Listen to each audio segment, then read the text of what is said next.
It's been none of you bitches. Non. C'est peut-être en drogué, hein, mais personne pourra me faire croire que Kodak il est nul. Parce qu'en fait, je vois, il y a des gens, vous aimez trop tout mélanger, vous aimez trop faire des mélanges absurdes. Personne va me faire croire que Kodak est pas chaud. Il y a des gens, vous mélangez trop. L'album semble enfin arriver, Music semble enfin arriver. Bon, alors bien sûr, ça reste des spéculations, on n'est jamais sûr de rien. Ça veut dire que je dis que l'album semble arriver, mais bon, c'est parce qu'on arrive en fin d'année, quoi. Même si on connaît le personnage, je pense que là, quand même, il y a de fortes chances, très fortes chances que Music ou I Am Music, je sais pas comment il va l'appeler, drop en fin d'année, en début janvier. Là, tout le monde a déjà sorti. D'ailleurs, aujourd'hui, Kendrick il a drop. Là, il y a vraiment aucune excuse pour qu'il sorte pas l'album. Vraiment, toutes les étoiles sont alignées. Tout le monde a drop, il est actif en ce moment. Je pense que le projet va arriver très bientôt. C'est vraiment une dinguerie de se dire que ça fait maintenant presque un an que 2024 est sorti, un an que le rollout a débuté. Ça nous montre la manière dont Carti arrive à toujours garder l'attention autour de lui. C'est vraiment une dinguerie. De par la durée du rollout qui va maintenant bientôt faire un an, il est indéniable que question marketing, Carti et son équipe, c'est les plus chauds, il n'y a pas photo. Il y a vraiment des trucs super intéressants à tirer de son marketing, donc c'est pour ça qu'on est là aujourd'hui. Voyons ensemble les clés du marketing de Carti, les clés du marketing d'I Am Music. C'est toujours Oswald, let's go. Alors si tu me regardes depuis un petit moment, si t'es un peu un OG de la chaîne, tu sais que j'ai un concept où je fais le parallèle avec le livre Les 48 lois du pouvoir de Robert Greene et le monde du rap, le rap game, le monde de l'entertainment. Il y a une loi dans ce livre qui m'a vraiment marqué, c'est la loi numéro 34. Loi numéro 34. Le traitement qu'on vous réserve est le reflet de votre attitude. La vulgarité, la banalité n'inspirent nul respect. C'est parce qu'un roi se respecte qu'il inspire le respect aux autres. Montrez-vous royal et confiant dans votre pouvoir et vous apparaîtrez digne de porter la couronne. Abonne-toi à la chaîne d'Oswald TPD. Carti est à mon avis le rappeur qui représente le mieux cette loi. Que ce soit dans ses actions, ses apparitions, ses interactions avec ses fans, il fait tout pour qu'on le perçoive toujours comme un roi entre guillemets. De la même manière qu'un roi ne se montrait que dans des occasions entre guillemets spéciales, Carti fait exactement la même chose, il se comporte de la même manière et chacune de ses stories, apparitions, posts, peu importe, annonces est considérée comme un événement. Cette stratégie se traduit aussi dans ses feats, il choisit très bien avec qui il collabore. Quand on regarde ses derniers feats, on se rend compte qu'il s'associe soit à des rappeurs de son statut, donc on va dire Kanye, Future, Travis Scott, soit à des pop stars plus pop que lui, enfin des pop stars tout simplement, donc Camila Cabello, The Weeknd et Madonna. Bon, après Popular est sorti en 2023, mais tu vois ce que je veux dire, ça reste récent, tu vois. Son équipe fait vraiment ultra attention à son aura.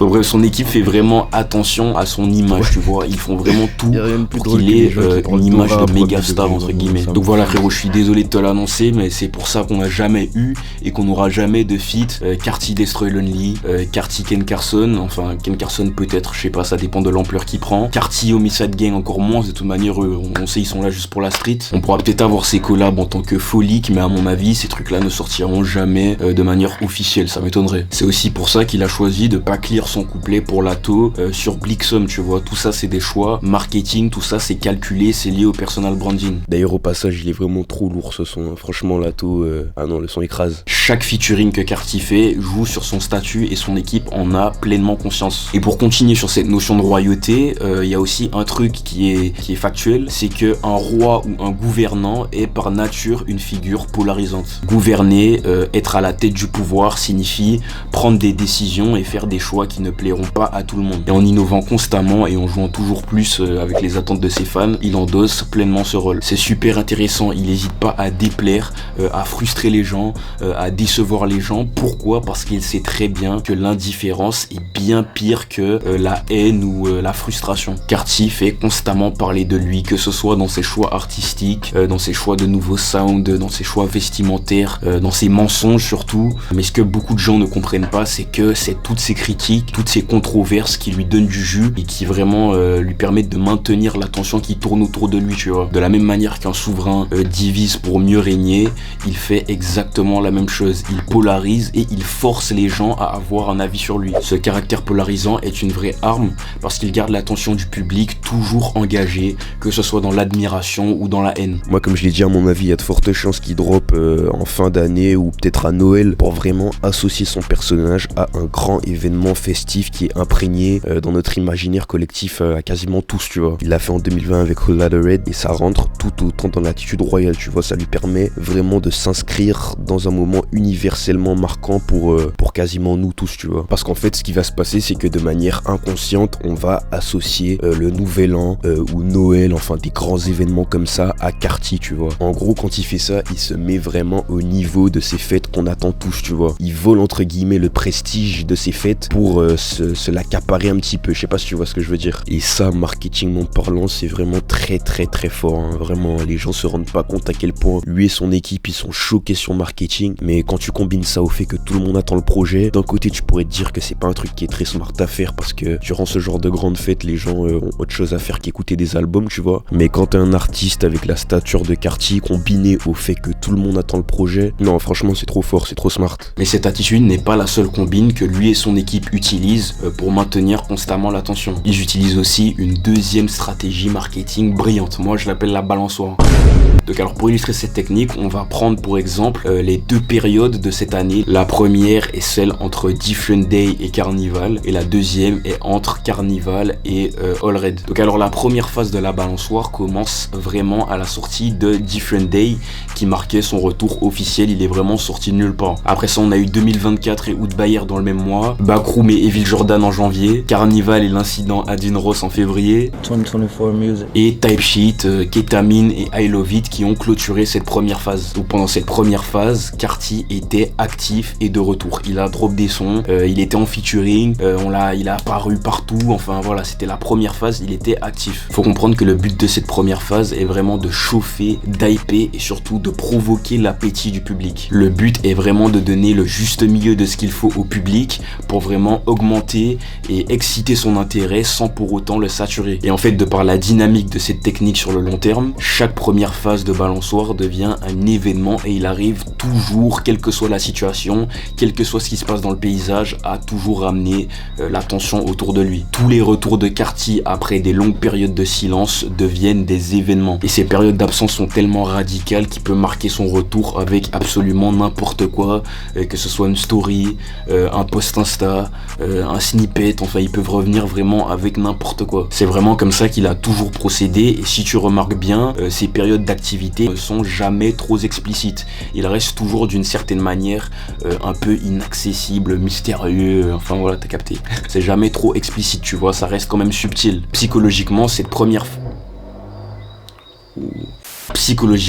première phase attire chez ses fans un gros sentiment d'attente. Il arrive à faire croire à ses fanatiques qu'ils sont proches de quelque chose de majeur. Et c'est exactement cette anticipation constante qui les rend fous de chaque information, story ou snippet ou enfin voilà. La première étape de la balançoire prépare vraiment le terrain pour la deuxième phase de la technique. Car oui, comme tu l'as compris, toute cette attention sert à quelque chose et est surtout indispensable au fonctionnement de la technique. Début avril, Carti est entré dans sa deuxième phase de la balançoire. Il a ralenti d'un coup ses activités, on l'a plus entendu. Il a arrêté de drop, on n'a plus de feat, il se faisait rare sur IG et je me rappelle qu'à ce moment-là, les rumeurs autour de l'album ont vraiment commencé à se refroidir. On a eu quelques snippets en juin, mais mis à part ça, rien de vraiment concret, tu vois. Ce retrait était calculé non seulement pour faire marcher la dynamique de la technique, mais aussi pour une question de timing. Car à part si tu vis dans une grotte, je pense pas avoir besoin de te rappeler ce qui se passait dans le paysage rap entre avril et mai. Et c'est d'ailleurs pour ça que tu peux remarquer que comme par hasard, la majorité des snippets de I Am Music de 2024 qui sont censés normalement avoir été leakés sont majoritairement survenus en juin après le clash. À part Skinny Jeans et les autres qu'il a mis en story, tu vois. On a quasiment rien eu entre avril et mai, ce qui justifie à mon avis largement le fait que Carti contrôle ses leaks. Et ça montre aussi que lui et son équipe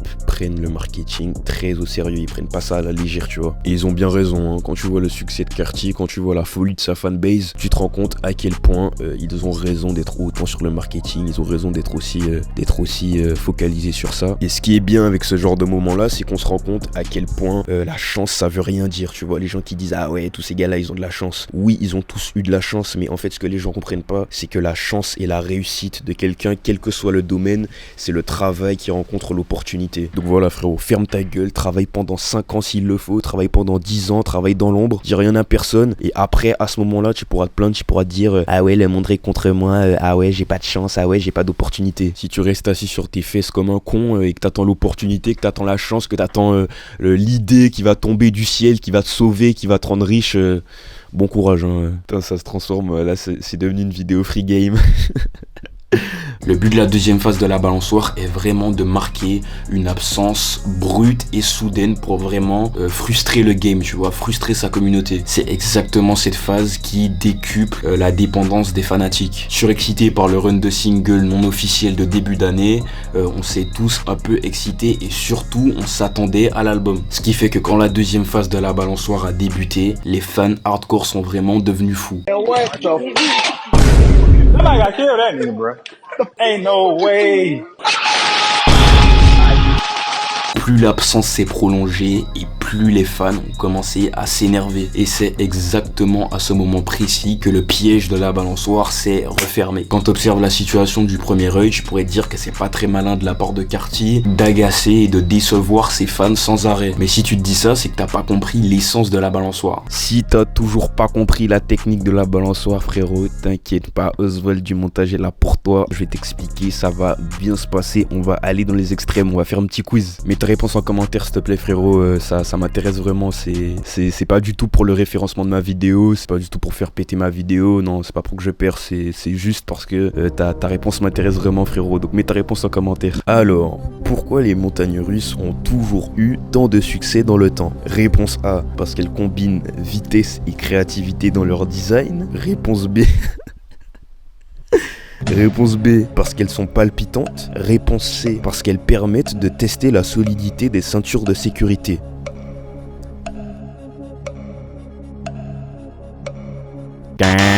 La bonne réponse est la B, parce qu'elles sont palpitantes.